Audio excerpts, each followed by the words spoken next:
each and everybody, and welcome to another very, very special episode of Smoke and Mirrors. This episode is brought to you by Banging and the Gong. And now, here's a song. Bring it on, bring it gong, get it on. Poof, poof, poof, poof, poof, poof, poof. Bring it on.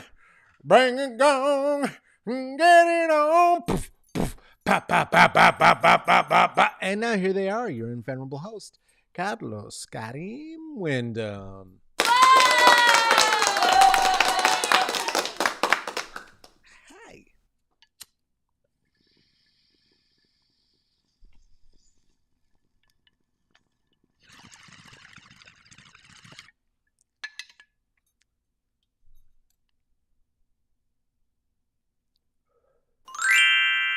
And the glockenspiel, so you know it's real. Welcome, each and everybody, any and everybody who is able to be here today for another very special Smoke and Mirrors.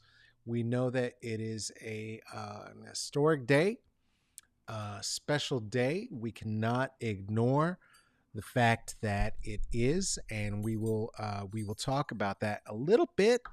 I'm gonna smoke a little bit more. It's delicious today. Also, I have a before we get into the thank yous and get into the actual show.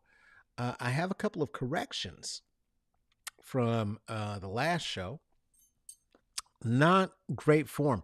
One of the things that happened is that we were moving very fast, jumped into the show without any kind of script, just a really loose format situation that Joshua, great job, buddy, and I put together for you. And in doing so, I referred to Anita Hill as Lonnie Guinier.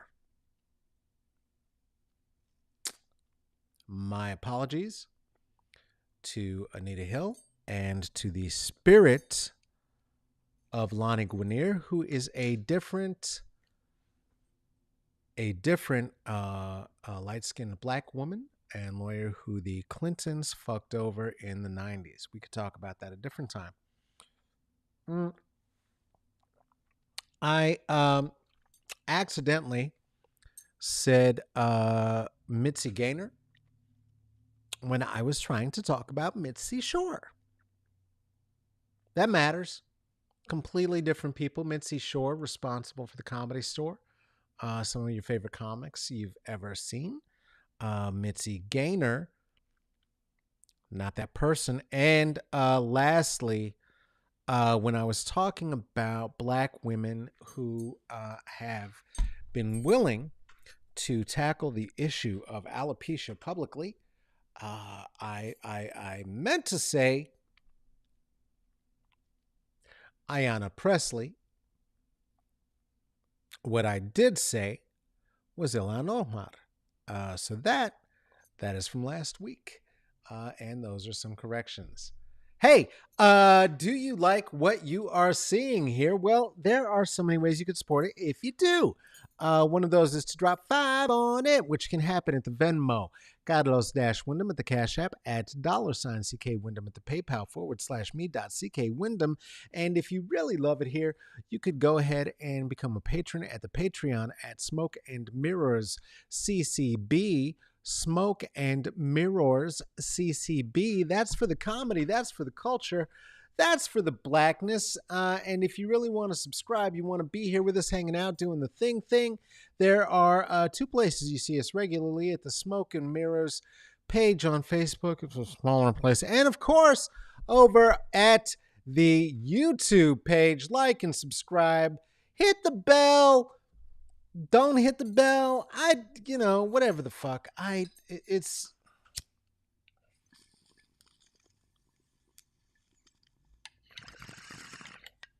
capitalism is eating us. We're back at our jobs. Spring is here, and people are very mistakenly running around with their masks off and having a good time, as though there's not a whole new variant coming. Um, and so this, especially as I'm doing more live shows, thank you to everybody who came out to the Aftermath this weekend. Am finding that I don't know if this is an exercise in futility. Here's what I'm going to say, though. I like it. I like it. I like doing it. I like doing it with you. I like doing it for you. 1 and 100, we're going to do the same show. And I'm going to continue to do this once a week. Have decided that I just damn like it. I just damn like it. Hey, there are a few things I want to talk about today. As I said, it is an historic day. We do not want to ignore that, as much as it may or may not make any difference in the long run. Shout out to Justice Katanji. I haven't been watching the news enough. I apologize. See, now I'm going to have to do a correction about this. All right. To Justice Brown Jackson, congratulations. First Black woman on the Supreme Court. Here's hoping that this will make any difference at all going forward, and then maybe Roe v. Wade will somehow be preserved, and that marriages for queer families who desire such a thing will happen. Hey, do you have yourself a warm bevy? Let's replenish our fucks. Oh, got one now. I can give one. I give a fuck. Hey, I said last we spoke that Katanji, thank you, appreciate you. That we would get into some Marvel business. We would marvel it up, and we are. We're gonna marvel it up a little bit, and then we're gonna veer off into some comedy a little bit. Comedy suggestion and comedy history. History is being made all around us. We're living in history. I, for anyone who knows me, knows that I contend that there is no such thing as history. History is a weapon of white supremacy. What's going on with you, Ray? Of white supremacy that is meant to bury the reality of what has happened or is happening, and or rewrite the reality such that it favors those who would pirate and pillage and do the most barbarous work in the moment. So we're in so many exciting moments in history. We'll get to that too, and leave you with a little bit of a recommendation, and then that's going to be our thing today. Hey, I told you, if you're not a Marvel head, I hope you are. First of all, if you're not, I get it. Disney is expensive. They're not making it easy. It is a serial at this point. One story sort of ties to the next. It makes it all a little confusing. Here's one story where that's not happening, and that's Moon Knight. In Moon Knight, it is one story that is not attached to any other story. Now, what is different about this story, which I'm enjoying quite a bit, is that it's taking a look at what it is to live with dissociative identity disorder through this character of Moon Knight, through the character of Mark Spector. Mark Spector, no. Through the character of Stephen Grant. Hold on. Okay, well, through Stephen, through the character of Moon Knight. Moon Knight is the avatar of conscious. So there's also this dude in the slick white suit. That's the dude there. He's not Moon Knight. Moon Knight is with the hood. Moon Knight is in the hood, and next to them is Mark Spector, or that's Stephen Grant. I'm not sure. And at this point, the walls between each of the personalities are slipping a bit, and they're beginning to see one another a bit and be in conversation a bit. There are personality distinctions in between each. In real dissociative identity disorder, this is also true, it turns out. There are both patients and doctors, it seems that, and I learned this on a recent episode of a podcast called Depression Mode, where for folks who actually live with dissociative identity disorder, that their identities can actually be distinct. What they're trying to move toward is integration.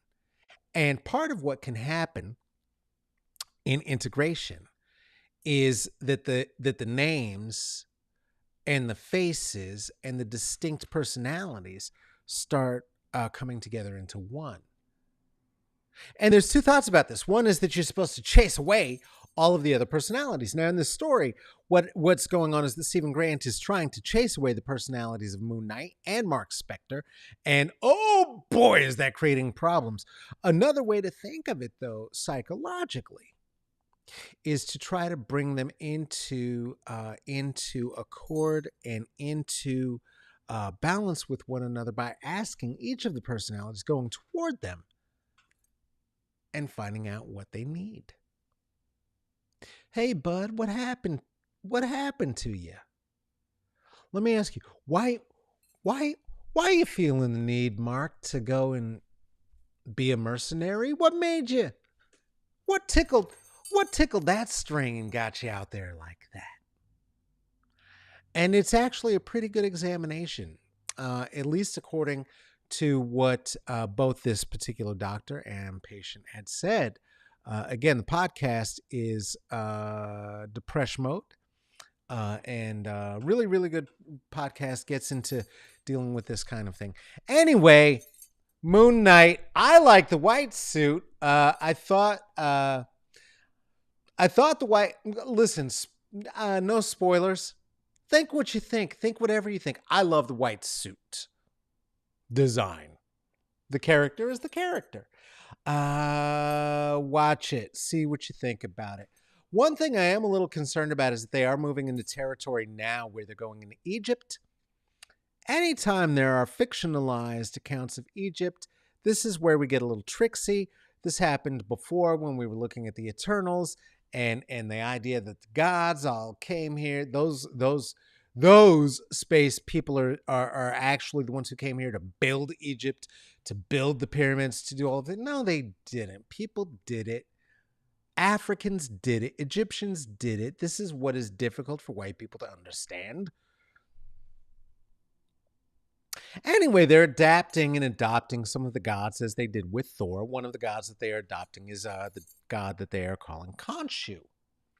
Khonshu is the god, the deity that is wanting to bring the body of Stephen Grant into a world wherein Mark Spector would have to exist to be able to act with the ferocity necessary to serve as the avatar for a god who is interested in having the ability to weigh the good and the evil in people in sort of a what was that Tom Cruise movie situation where you see the baddies before they're there and then you get them in advance, right? Minority Report, right? Kind of a situation where you kill the baddies before they do the bad.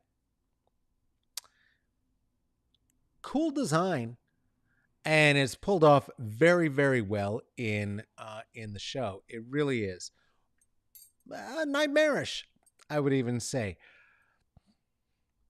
Not the god that it is based on, however. This is Khonshu. Khonshu, the moon god in Egyptian hieroglyphics and Egyptian mythology. This particular moon god is just the god who carries the moon over the heavens. And sometimes, on occasion, is seen as a hawk when the moon has a beak. A little bit different. So we'll see how this goes going forward. Marvel is marvelous and they're marveling it up. I hope they do keep marveling it up. They may get Egypt wrong. I'm a little concerned. They're in Egypt now. They say it's going to be more Raiders of the Lost Ark than it is going to be, like The Mummy. I hope so. We'll see. Another white person who got it very wrong, who I loved quite a bit and made a huge impact on my life, was Steve Martin. You may remember, if you are of an age, a song that was a #1 hit. He even had a video for it that he performed. It was a performance video created on Saturday Night Live. King Tut. He was born in Babylonia. King Tut. Just so wildly inappropriate. Our culture is not a costume, and that is not a thing that you would want to do in 2022. When I was a child, it was very funny to me. And then hearing the recorded version of it, the first place I ever heard the recorded version of that, and actually part of how I myself ended up being so deeply interested in comedy and became somebody who was involved in stand-up, at least on a I don't know, medium amateur level, amateur pro level, pro-am level. Dr. Demento. Huh? You remember that radio show? Yeah, it was a radio show. Remember radio? So radio, you had to turn on the radio, and if you wanted to listen to a show, you had to listen to it in real time. And on Sunday nights, Dr. Demento played, and when Dr. Demento played, sometimes they would play Steve Martin's King Tut. It was very safe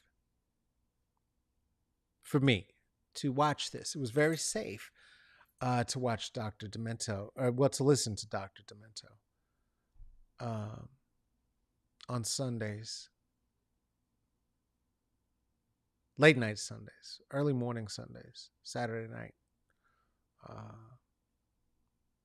Because that was also a night that often I was spending the night at the house of my then best friend, Chris McIntyre. And we would listen to the radio while we hid,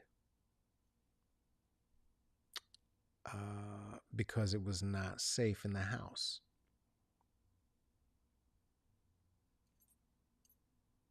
Because the adults in the house were drinking too much for it to be safe. And sometimes there was traumas that got activated in all sorts of ways. And so we would hide out in what we called our clubhouse. It was essentially a tool shed, and listen to Dr. Demento late into the night. We would do the same thing at my house. And again, depending on the Saturday night, there would be just too much alcohol for it to be a safe or a comfortable evening for us. But being in the tent in my backyard and listening to comedy on the radio made it a little more safe. This is the first place I heard Weird Al Yankovic as well. Because just wanted to be silly. We just wanted to be silly. Weird Al Yankovic. Weird Al, who one of his most famous parodies is Fat. A parody of Michael Jackson's Bad, in which he wears a fat suit. Again, a thing you, for comedy, maybe don't want to do today. Not a Not a great look, but hey, it happened. And it contributed to the idea of me wanting to be silly. And for that, I'm a little bit thankful. It's problematic. It's problematic. Comedy is problematic, but sometimes, and even when comedy revolutionizes our thinking, it can be problematic, right? I talked last week about the slap. And in doing so, I didn't really talk about what a revolutionary truly, in terms of the thinking in the Black communities around the United States and around the globe, Chris Rock was, what type of revolutionary comic he was, because he, whether you agreed with him or not, was bringing to light discussions that needed to be brought to light in order for us to end them, including this very ludicrous idea that there are types, phenotypes of Black people who can be locked easily into brackets and understood. And, this serves white people, even when we talk about what our understandings are publicly, if we are mocking and belittling one another,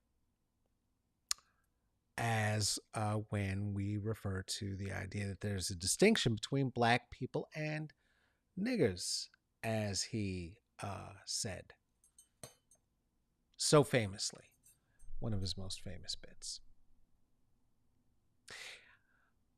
A lot of comedians are trying to come to terms with whatever it is that they've been through in their lives when they're on stage. And again, I have always admired them, because however painful, whatever trauma is in the life of the comedians who I've loved so much, who's meant so much to me, they've somehow brought that truth onto stage, whether they meant to or not. And some really meant to, some really didn't. One who meant to often was Richard Pryor.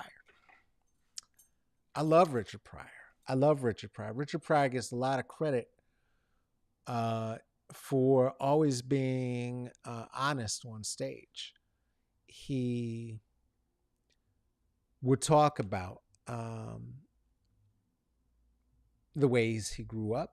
He would talk about the abusive relationships that he was in, including how in many of them he was the abuser. He would talk about his drug habits. He would talk about his mistakes. He would talk about, in this skit, was talking about lighting himself on fire and the jokes that were being told at the time about that. Lit that match and said, "Hey, what's this?" Richard Pryor running down the street. And he said, it's not a very funny hack joke. I don't appreciate it. Was kind of the point he was making. But he used it as his closer. And it was hilarious. It was all at once hilarious because who could believe that the man who lit himself on fire, and there were a lot of thoughts going on about how this happened. Did a crack pipe explode? Was he freebasing and the whole stove exploded all over him? What could have happened? He told a joke about dipping his cookie in milk and that causing explosion, that causing the fire. People were talking about how flammable Black people were at the time. Michael Jackson lit himself on fire also in 1981, filming a Pepsi commercial. And in 1982, this special was released.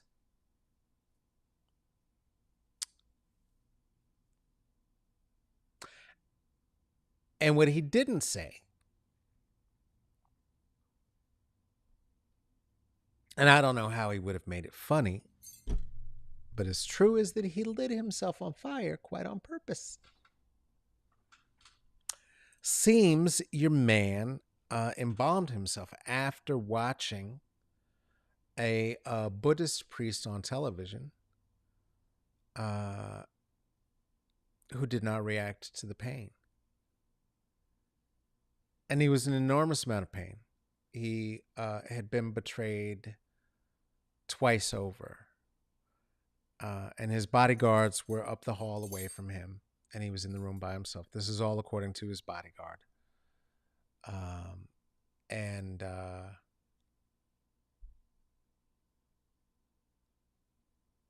according to his bodyguard, it was not either, as it was assumed, any early sign of MS, anything like that. Hey, speaking of MS, here's an awkward segue. Myelin and Melanin, Raising the Temp, episode 151. This podcast is available. We talk about the slap there too. We talk about comedy there too. We talk about blackness there too. And we talk about multiple sclerosis there too. Please join myself and Dana via your favorite podcatcher, and we'll be there. So it wasn't the MS.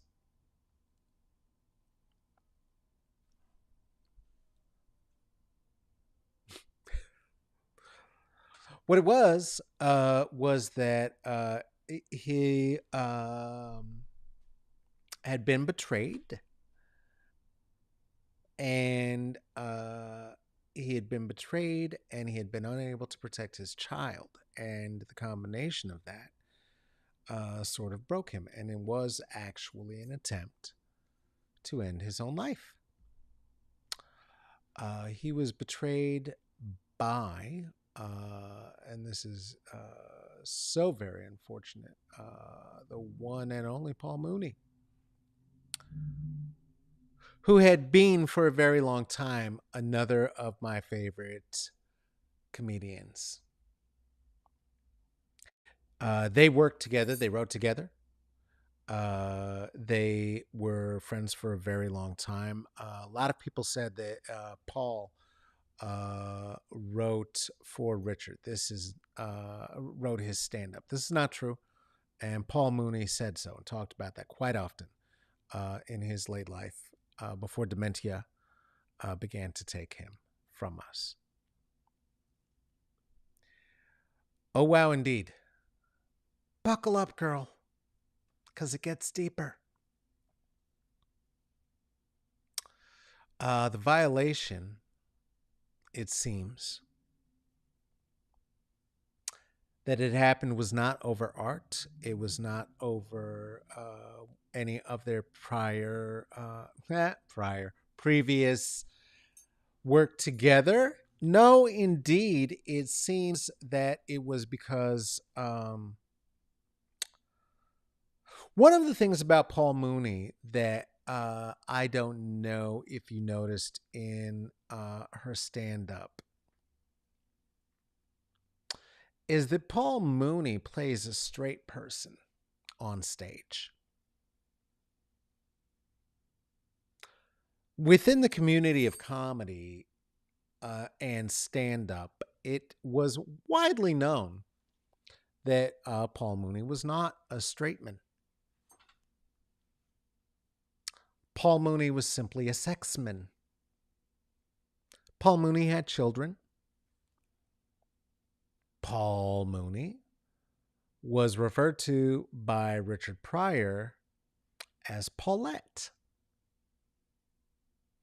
When new folks were introduced to Paul, including the new bodyguard who broke a lot of this a couple of years ago, Richard Pryor said, "Hey, I need you to meet Paulette Mooney." Paula, I believe it was, not Paulette, Paula. Do you hear what I'm saying? I call them Paula. Do you hear what I'm saying? We don't talk about it out of the house. It was understood. Whatever. 70s, okay. 80s, I guess cocaine. Here we go. It's life. You know, listen. Hey, Quincy Jones spilled the beans on Richard Pryor. Richard Pryor evidently was fucking what's his name there? Marlon Brando. You know what I mean? Eartha Kitt fucked James Dean and Paul Newman at the same time when that meant something, when Paul Newman wasn't the cookie guy, when he was just a hottie bo body with the blue eyes, when he was HUD. So Hollywood, everyone was fucking everybody. Everyone was fucking everybody. That's part of it, you know? That's part of it. Mm. But. What has since come to light from Rich Pryor Jr.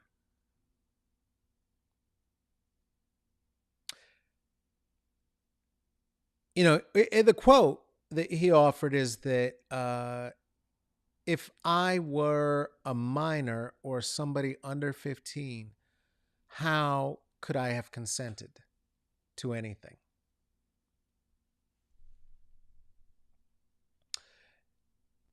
Including having been violated, having been raped by Paul Mooney when he was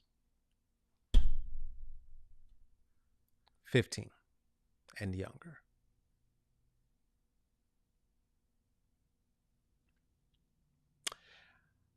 And his dad found out. And his dad took out a hit for $100,000 on Paul Mooney's head.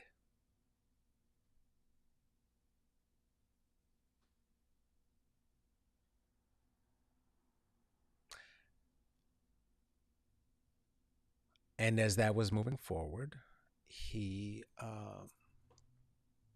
after freebasing cocaine for some time, which was a regular habit for him, this was not new, did in fact douse himself completely with a bottle of lighter fluid. And he lit himself afire. He ran down the hall past his bodyguards, who did not know what in the fuck was happening as a flaming man ran through the mansion.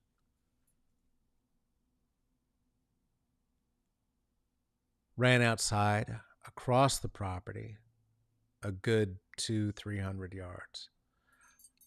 Jumped over a fence guarding the property that a human being should not be able to jump over, and ran down the boulevard some miles.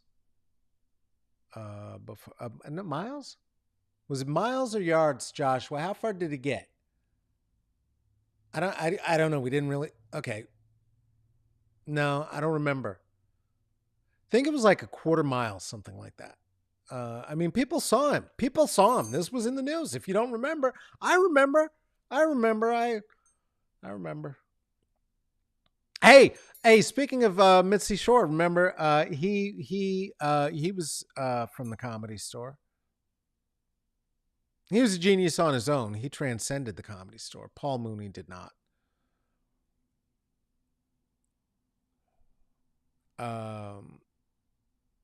I shared the picture of Richard Pryor Jr. as a child, not to sadden and shock, though it does, to remind ourselves how old people are when we're talking about these things. You know, Romeo and Juliet were 14 and 15 years old. Tony and Anita were 15 and 18 years old. And Paul Mooney and Richard Pryor Jr. were some 30 and 15 years old.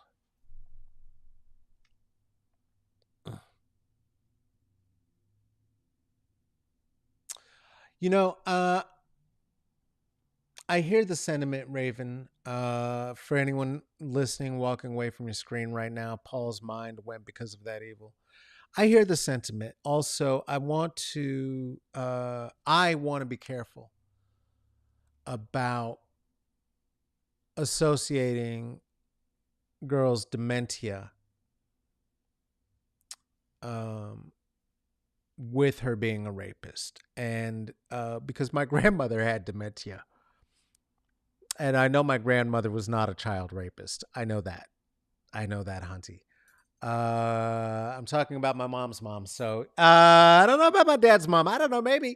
I doubt it. Mostly. So anyway, all bad. All fucking bad. Absolutely. Fuck him. Absolutely. Absolutely. It has really spoiled the milk in terms of what has been his comedy for me. The thing is that when Chappelle put Homegirl on the show, he would have known. He would have at least known that the rumor was around at that time. It's very much like other comedians who buried their pasts. Hey, listen, we're gonna keep talking some stuff though, because what I'm trying to get to is the comedy can change the world, right? When comics are honest, people said Paul Mooney's comedy didn't take off because he was too honest.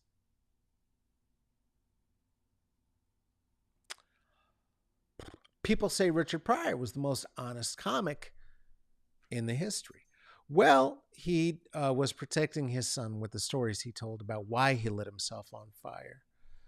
And I'm glad for him. And I'm glad that his son is the one who's telling them. And his wife, when he died, are the ones who are telling them. That's their story to tell. And defenders of Mooney, fuck you. We're not doing that here. Anyway.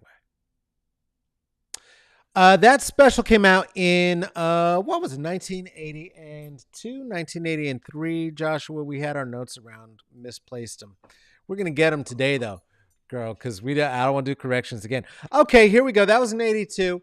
And now the biggest comics in the world had to answer to this, right? Like, it was no way that Richard Pryor, as the funniest man in the world, was going to come back with this special, and it was not going to be answered by other cutthroat comics who also were wanting to be recognized as the funniest man in the world. And so the very next year came Eddie Murphy's Delirious. This is the first of the leather suit specials. First time Eddie came out in a red leather jumpsuit, no shirt, following the tradition of doing a special in red, all red, of course, showing off that chesticles, right? Showing off the very expensive gold chain and very expensive leather suit. Had to be very drippy, gooey under there. Hey, Raven, too. I see you in the chats. You didn't need to apologize. No apologies, girl. It's not a thing. It's not a thing. I don't want to. Right? We all trip. We all make mistakes. Ableism is part of our language. Is part of it just happens. It just happens. Look at this girl, though. Look at that. Look at Eddie. Look at Eddie. Why do I say that? Well, I don't know if you remember. This is the special. You do remember if you're queer, where Eddie Murphy had a bit where he did about 5 minutes on the queer community, and in particular on gay men, who he referred to with a slur that feels gross in my mouth. Feels gross in my mouth. If the slur feels as bad in my mouth as I think a penis would feel good in the mouths of most blatant homophobes who come up with bits like that. And I say this for a reason, and I'll tell you what it is.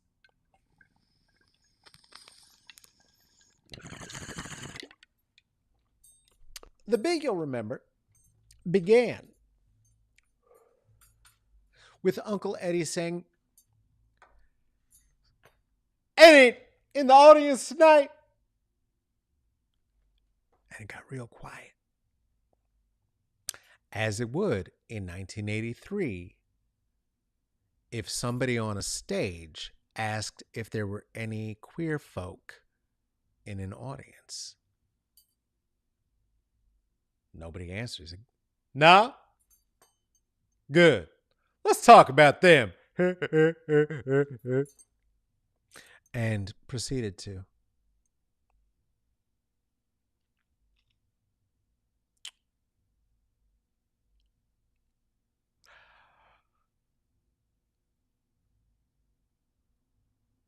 It was gross. It was were you to play this bit? Were you to perform this bit live? I would imagine you'd get a Chris Rock treatment. Were there any gay folks in the audience? Were you to try to listen to the bit yourself? It's pretty cringy. I don't think you could. And if you could, you would have to listen to it examining it as one examines, I don't know, Birth of a Nation in terms of film and film history. It's disgusting. It's hate speech. It is dangerous. It is taunting. It is filled with misinformation. And like Miss Paul Mooney, it turns out that it was also filled with a little bit of self-hate. It was a very short time after this special came out that Eddie Murphy was pulled over in a Land Cruiser with a trans sex worker. What they, in my day, would have referred to as a cross-dressing prostitute, I think, would have been the highly inappropriate words. And this person's name was Shalimar.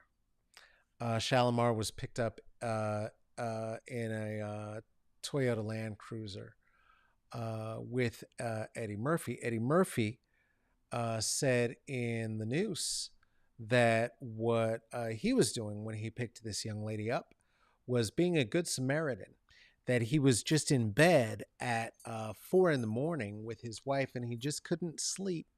So he got up and he just happened to go where the sex workers work, and he just happened to pick up Shalimar, and just a few blocks later happened to get picked up with her in the car. And he and his press team, which was huge at the time, went on a tear, and they made sure that it was understood that he is a straight man with a lot of kids who is not interested in trans women, and certainly is not interested in trans women who are sex workers. And he was doing a good deed. Rick James did the cocaine. He didn't do the cocaine.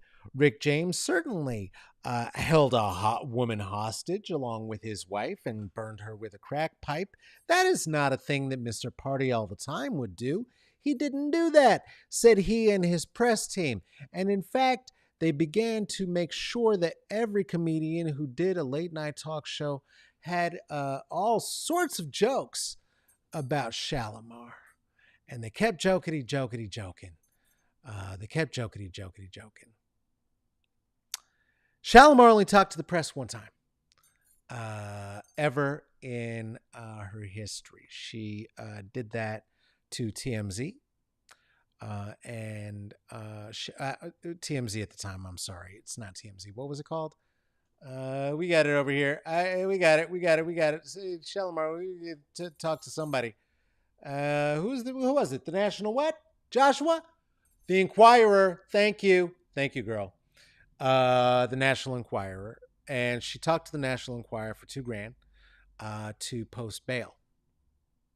The bail that was not paid by Eddie Murphy, who had her in the car. Eddie Murphy didn't go to jail. Shalimar went to jail. Shalimar went to jail. Eddie Murphy didn't go to jail. Shalimar went to jail.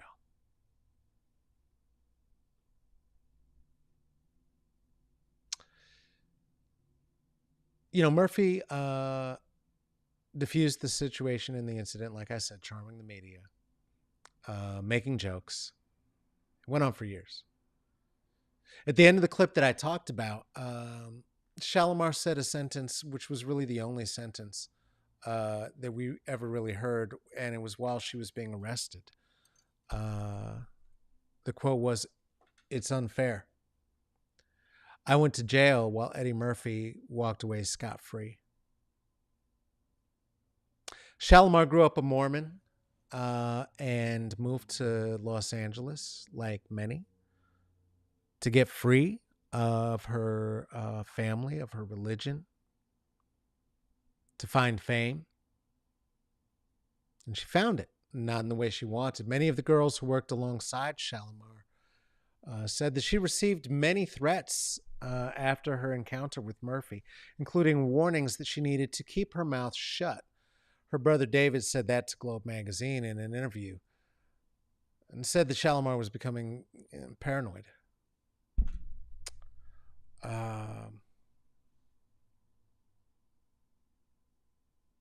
Shalimar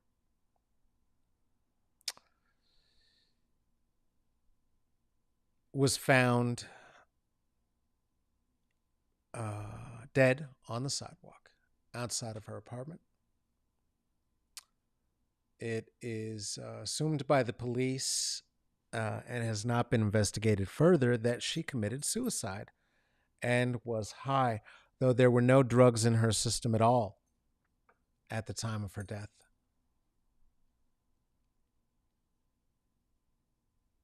Her friends, her co-workers said she was not depressed. She was a little paranoid. She was a little concerned. She was a little scared.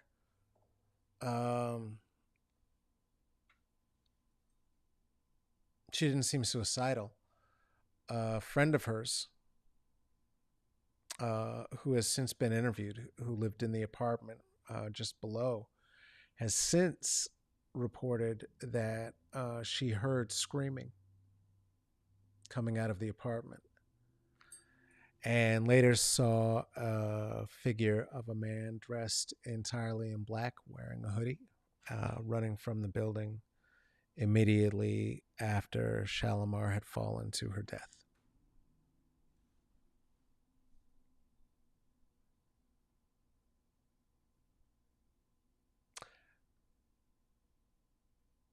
Eddie Murphy's routine was called faggots.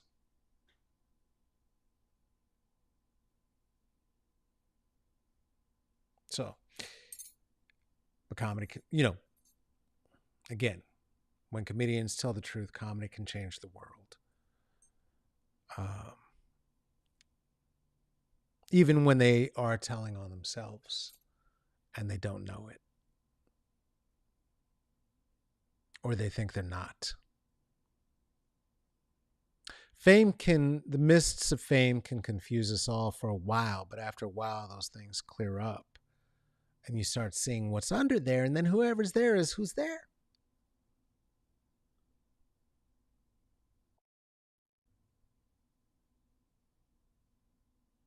Ugh. Okay. Let's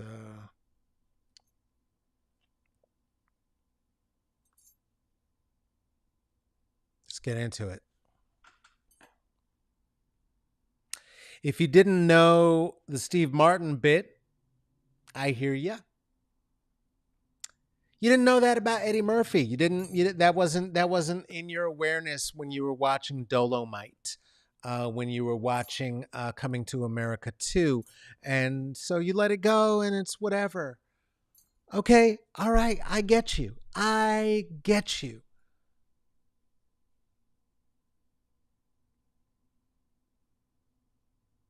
Bill Cosby himself came out in 1983, the same year as Delirious, the Eddie Murphy special with that wonderful bit. And forgive me, Bill Cosby himself was meant to be the special where he really brought his family, Camille, his children, into his bits. And from that was born The Cosby Show, from which was born the character Dr. Huxtable, from which was born the character Dr. Cosby. Dr. Huxtable, who we all remember, was a gynecologist with a basement office in his home with a separate entrance that his family wasn't allowed to go in. We all know what was in the basement on the other side because we've seen them go down there many times, right? It was the tools and the washing machine and all of that. That's what was down there.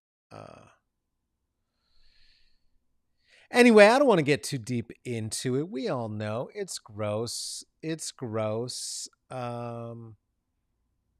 He was known as a playboy before Bill Cosby himself. This was, he showed up. He was the only comedian not to show up in a red suit during this couple of years. He was trying to keep his clean vibe on, man. He wanted to keep us right and tight. And so that's where he showed up with that horrible brown suit. And this is where the famous the dentist bit was done here. That is great. Bring us some chocolate cake. Hey, if you really want to talk about the foul filth and foul. He talks shit. He talks shit about cocaine and people who do cocaine. I had a friend once who said to me, cocaine simply enhances your personality. And I said, yes, but what if you're an asshole? Funny motherfucker. Funny motherfucker. He was in jail. He got back out. He didn't get out on exactly a technicality. Basically, he went to jail because what ended up happening is that, and you can find this all out on We Need to Talk About Cosby. It's available now on Showtime. Basically, what ended up happening is that the second prosecutor opened a confidential thing wherein Cosby had admitted to the rapes, but the whole clause was if he was going to admit to them, then that was going to be kept under wraps. That's what they used to prosecute him the second time. So when the next prosecutor after that prosecutor found that out, he was like, wait a minute, we can't keep that legally. We can't keep him here. We got to let him out because what you used is inadmissible. And so they let him back out. That's why. He's doing stand-up today. You can catch him doing stand-up today if you want to. Really. You sure can. If you want to, I guess. So Cosby the man is not the same as Cosby the character, right? Cosby the man, Cosby the character. Two whole different people. Art and artist, very separate from each other. There you go. There you go. For those who are arguing that, I was talking about that last time. A lot of people minimize all the raping that he did when he was drugging women which he joked about in his very famous routine Spanish Fly. And again on Larry King Live, while he was out publicizing his book, Fatherhood, and was on The Cosby Show. And he even started wearing Bill Cosby's sweaters. The sweaters that he was wearing were Cliff Huxtable sweaters from the show. And he bought himself a doctorate. He bought himself a doctorate by buying a building at a school. And that's how he became Dr. Cosby. Child psychologist.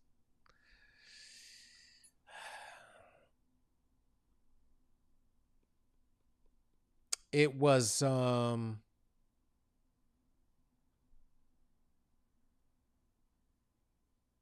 when reported in the New Yorker the first time. This is before the Hannibal Buress routine, by the way. All of this here. It was 35 women, they reported. But the reality is that it was 58 women that have come forward so far, and that came forward at the time that the man was put in prison. 58. It makes me a little bit happy that when he was in prison, someone threw a sandwich at this old man's face and hit him right across the punum. Just, boom. What kind of hot dog foul, filth and foul are you throwing at my face now? Right? And the fact that Bill Cosby and Richard Pryor and Eddie Murphy all ended up having like comic history with each other about whether or not one should use swear words on stage, while Richard Pryor was burying the fact that his former best friend had assaulted his son, and Eddie Murphy was being closeted, and Paul Mooney was being closeted. Bill Cosby was saying, hey, you're doing it wrong. You need to go further back in the closet. That's the problem. You're not even behind the minx. You're not even behind the safe. Young man, you need to get all the way in the closet. The thing I hate most about Bill Cosby is that I had a very viable Cosby impression that it now has absolutely no purpose. That's just, it's fucked up. It's creepy. It's upsetting even when I do it.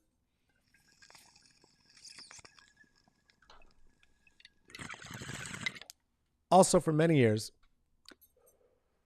I wouldn't wear a sweater, which, as you know, I'm over it, kids. I have many designer sweaters. I'm back. No Coogis, though. I can't do it. It's too Huxtabillion. Fucking bastard. Hey, also in comedy, god damn it. Why are we, Joshua?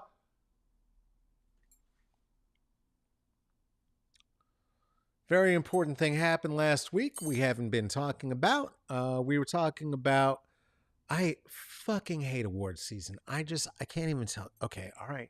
It's okay. We were talking about the Academy Awards last week. Girl, we're talking about the Grammys this week. We're talking about the Grammys this week because nobody's favorite Mexican comedian, Louis C.K., won a Grammy for Best Comedic Album. Louis C.K., plant masturbator, comedian jacker-offer-atter, woman abuser, Louis C.K., who you've not been hearing from in some time, won a fucking Grammy. How? How, Kelly? I'll tell you exactly the fuck how. You have to nominate yourself to be fucking nominated for a Grammy.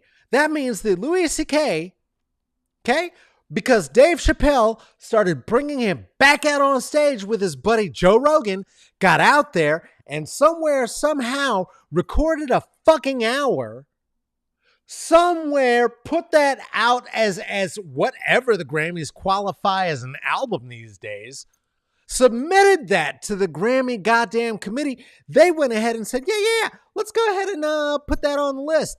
Rapists be damned. Jump up here. I mean, hell, it's the Grammys. What are we going to do? Get rid of Aerosmith? Get rid of Michael Jackson? Get rid of all of everybody? We can't do that. Because so fuck it. Yeah, Louis C.K. jump up in here. Louis C.K. jumped up in there, nominated himself for the goddamn Grammy, and then the Grammy fucking committee voted for him.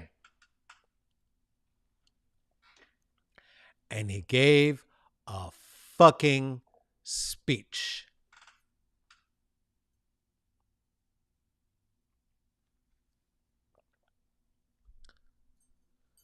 I'm sorry, I gotta ask a question here. Ray Raven, as you're saying, how about the fact that Marilyn Manson known to be same as all of them one as well? Are you saying something recent? Or is this just in reference to everything we've been finding out about this man? Because it's gotten horrible and even worse than we imagined. Yeah. So that's what the fuck, Kelly. You think what the fuck? You think what the fuck? If you think what the fuck, check this out. Jen Kirkman is the woman to whom he jacked off at in the plants and then destroyed her career in stand-up. She had to have her name dragged the fuck all over Twitter. Okay, god damn it. Are you kidding me, Raven? Are you kidding me with this? Marilyn Manson won a Grammy this motherfucking year, and they're still talking about the fact that Will Smith slapped Chris Rock? What is happening right now? What the fuck? Phil Spector gets to keep his Grammy. Will Smith has to retire from being in the goddamn Oscar committee, which I don't give a shit about. God damn it. All this shit. Jen Kirkman found herself being dragged all over Twitter because she was back in the New York Times because this asshole nominated himself for it and then won a Grammy alongside Marilyn Manson, fucking apparently. Jesus Christ. She just deleted her Twitter account. The whole Twitter account. Jen Kirkman's whole Twitter account is gone. She was talking about the experience and talking about how horrible it was to be dragged back out. But guess what? Not everyone got dragged and disappeared. Rachel Leishman stayed out there. She said all this, she's also a victim. All this talk about Louis C.K. and comedians being quote unquote safe, Chris Rock, is funny to me.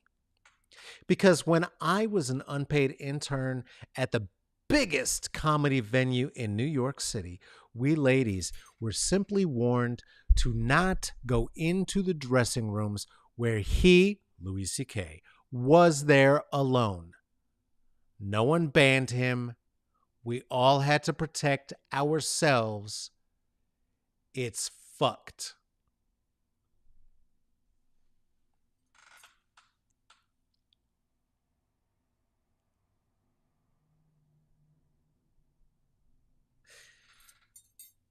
I will say this. Louis C.K. told the truth. Louis C.K. told the truth. He stood up on stage, and one of his most famous bits was talking about how comedy was the same as taking off all of your clothes and masturbating in front of a crowd. It's not. It's not. It's not. It is not. Let me be very clear. It is not the same thing. I do comedy, and Kelly, you've seen me live. I have never once masturbated at the crowd nor locked the doors to make sure that nobody could get out. Not one time have I done that. Point being, as Bill Cosby talking about slipping Mickeys to women and raping them, Louis C.K. talked about jacking off at people And it turns out he did. Hey, what about cancel culture? Huh?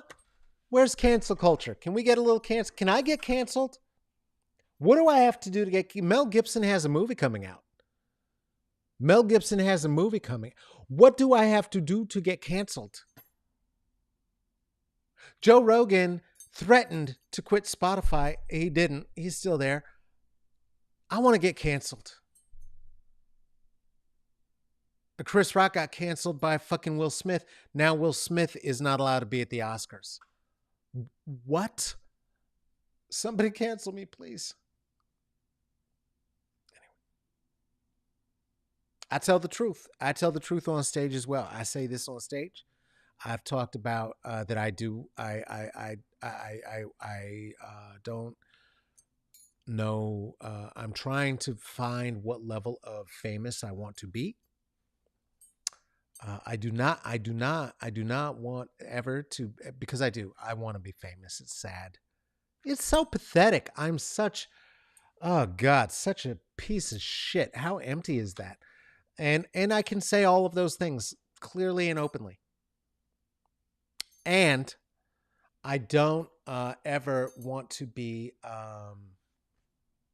whatever kind of famous this is, because this is not even white famous. This is beyond white famous. This because well, it's like, okay, so Chris Rock and Will Smith were like globally famous, right? They internet global famous, right? Bigger than being white famous. But then Louis C.K. just comes in like, hey, hold my dick, and shows everyone that he's white global famous, and he can just show back up and get a fucking award after jacking off at people in a plant.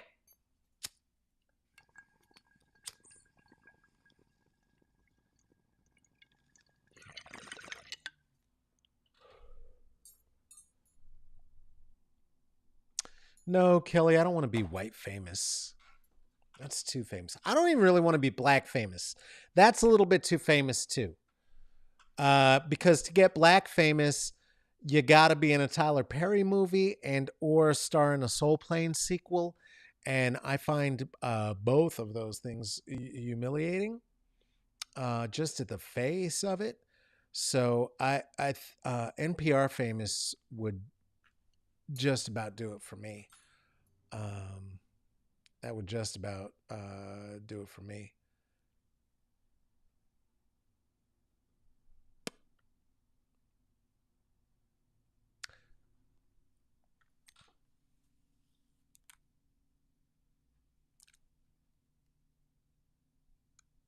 Speaking of telling the truth in comedy, of shifting the narrative, of changing what it means to be a comedian, of changing what it means to be a human,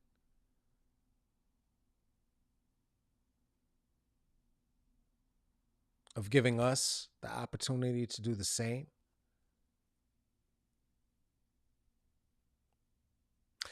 In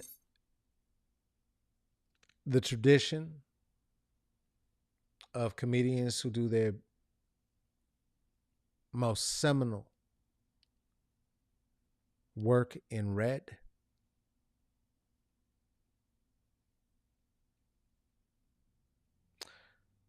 Jerod Carmichael gifted the world with his third HBO special. It's currently available on HBO Plus. You know, I'm not getting paid for any of these things where I'm telling you where they're getting paid. I'm just telling you because you need to know, girl. I want you to know. I have references. This is not off the top of my fucking head. I'm not coming back here with a list full of corrections like I did last week. That's not, I've watched it twice.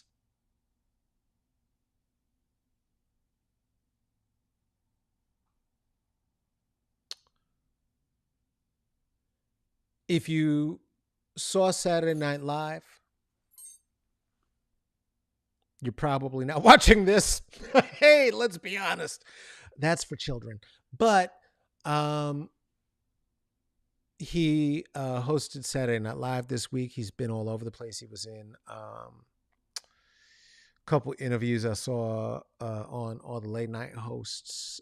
He's in all the newspapers. I'm so old, girl. He's on all the websites right now. Jerod Carmichael. And the hour-long special, Rothaniel. If you have not watched it, watch it, girl. Watch it, girl. What Nanette did for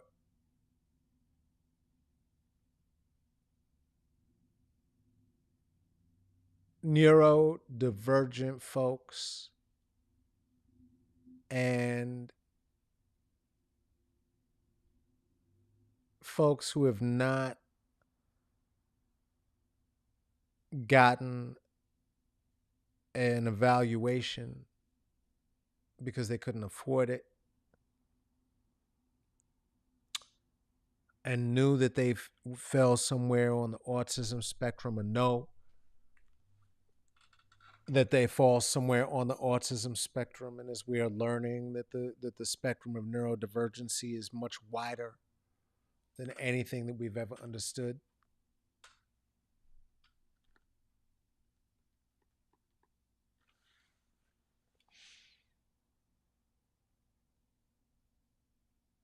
Jerod Carmichael, who has presented himself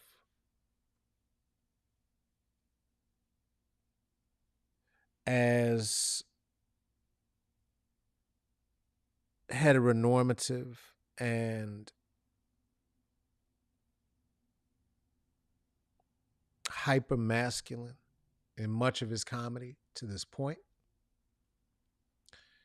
If you've seen anything about him in the news at all, you have seen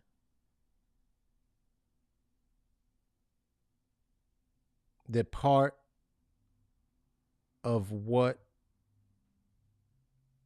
happens in the special, and the only thing that I can share with you really that happens in the special, is that he comes out as a gay man.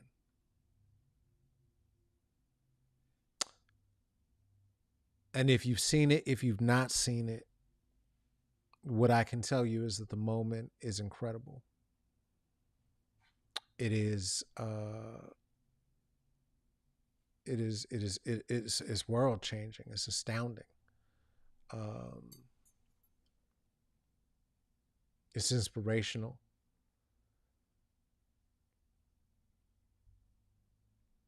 And it's done in a silk red shirt, buttoned almost to his neck. I know how I wear my shirts. I understand. I live in a glass house and I'm throwing turquoise all over the place right now.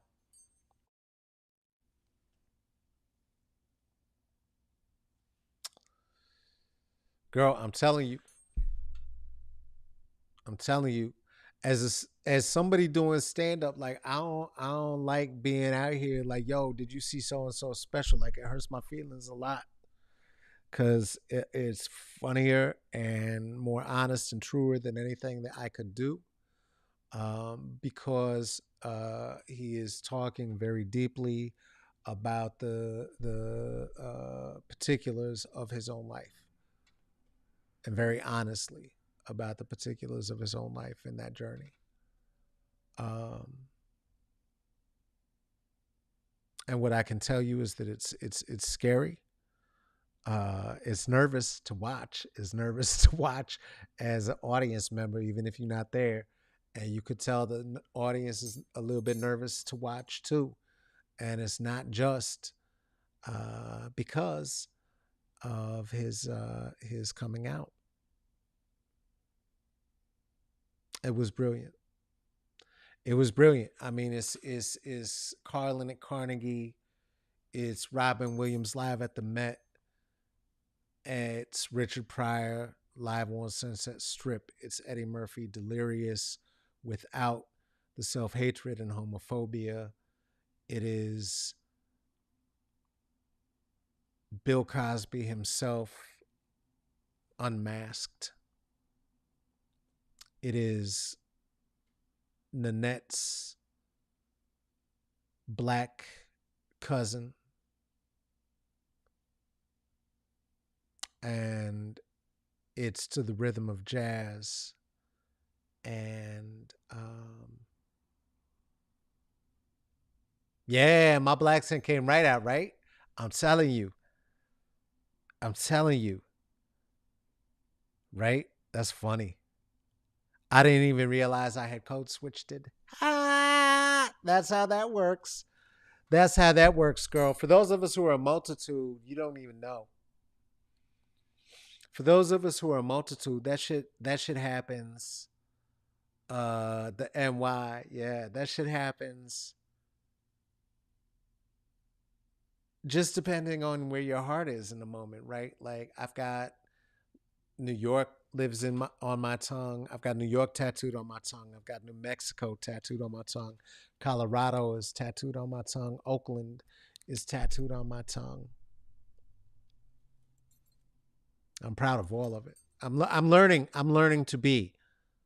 I am learning to be proud of all of it. And I did hear myself say all 3 times, and then I heard myself correct or change it, or it change in my mouth, or a different tattoo showed.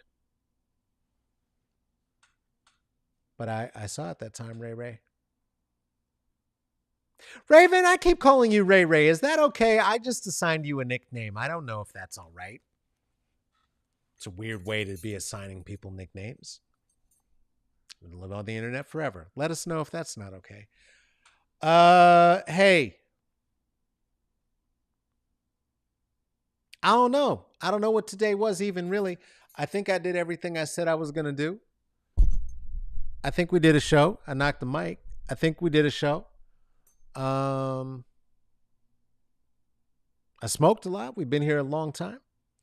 Having to be this honest, thank you, girl, about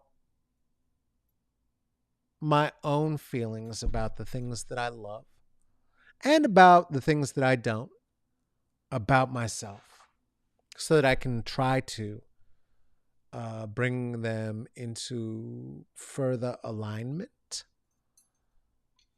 as is Mark Spector, as is Stephen Grant, on their journey to understand their relationship with Khonshu, not Khonsu, the actual Egyptian god, Khonshu, the Birdman, Skullman, trying to integrate myself, and hopefully it will make a stronger one through it all,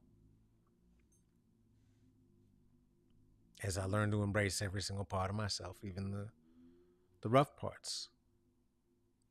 Because some people like it rough, girl. Some people like it rough. Gotta make a joke out of it. Why? Because I'm that person.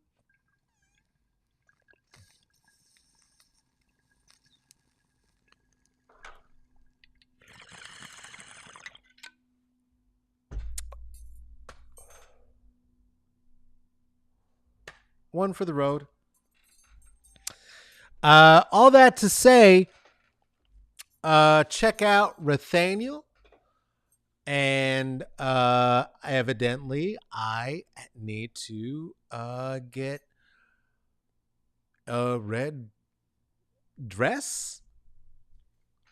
Hey, the aftermath happens on a monthly, every Thursday. But guess what? We're changing stuff up. Just like the Flyers changed up. Guess what else is changed up? We're not going on the last Thursdays anymore. We're not doing that. We're hitting the stage myself and Mix Dahlia DeLu Bell as your hosts of the Aftermath Live Comedy and Music for the Apocalypse, the first Thursday of every month. And this is going to start happening this coming May. Doors will continue to be at 8 p.m. Yes, I know it's getting lighter outside, and so do you. The show will begin at 8:30, and believe me, you will not leave there until after dark. We're talking about 4 comedians. We're talking about live music, and we will be there again, myself and Mix Dahlia DeLu Bell, coming at you live and direct every single month at the Alberta Street Pub, our friends at 1036 Northeast Alberta Street, Portland, Oregon. This has been another episode of Smoke and Mirrors. Hey, thank you so much for joining us, for sharing some vulnerability, for sharing some time, and hopefully sharing a little bit of love. Do you want to check out a photo of the things we just talked about or any of the past episodes? And a very easy way to find them, you can go ahead and check them out at IG at Smoke and Mirrors CCB, Instagram at Smoke and Mirrors CCB. CCB is Comedy, Culture, and Blackness. Twitter, Caballo Negrito. Twitter, Caballo Negrito. Caballo Negrito for the monolingual amongst us means that's right, our truest selves. Caballo Negrito literally translates to that's right, our truest selves. Look for me there at the Twitter if you so tweet. If you have a question, a comment, that rip again, right at the goddamn end. Question, comment, suggestion about who should be on the show with me in discussion and or something that I should be discussing, go ahead and reach out at Smoke and Mirrors CCB at gmail.com. Hey, you know what? Send a correction there too. Send some hate mail. I don't give a fuck. Love mail too. I like love mail. Fan mail is wonderful. This is a thing that is produced and hosted by myself, Carlos Kareem Wyndham. Also, production associate Joshua. Hey girl, Raven, I see that little heart at the end. I love you too. I appreciate you. And we will see you all next time. That's been another show. Okay, bye-bye.